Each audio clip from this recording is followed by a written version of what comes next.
بسم اللہ الرحمن الرحیم۔ اسلام کی خوبیاں بے شمار ہیں۔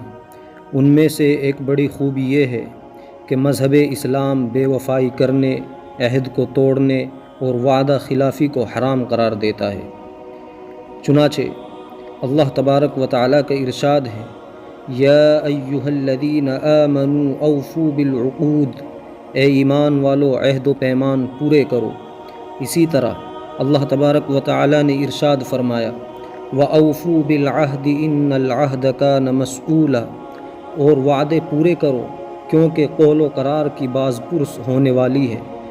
اور رسول اللہ صلی اللہ علیہ وسلم کا ارشاد ہے، لِكُلِّ غَادِرٍ لِوَاءٌ يُنْصَبُ بِغَدْرَتِهِ يَوْمَ الْقِيَامَةِ، ہر دغا باز کے لیے قیامت کے دن ایک جھنڈا ہوگا جو اس کی دغا بازی کی علامت کے طور پر اس کے پیچھے گاڑ دیا جائے گا۔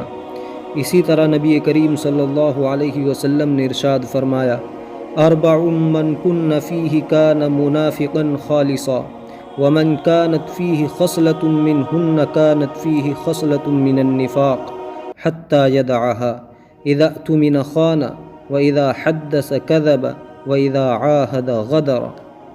چار عادتیں جس کسی میں ہوں تو وہ خالص منافق ہے، اور جس کسی میں ان چاروں میں سے ایک عادت ہو تو وہ بھی نفاق ہی ہے جب تک اسے نہ چھوڑ دے۔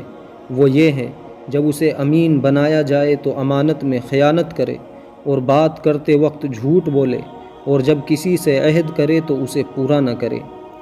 نیز نبی کریم صلی اللہ علیہ وسلم نے ارشاد فرمایا، قال اللہ تعالی، ثلاثۃ انا خصمهم یوم القیامہ، رجل اعطى بی ثم غدر، ورجل باع حرا فأکل ثمنہ، ورجل استأجر اجیرا فاستوفى منہ ولم يعطه اجرہ۔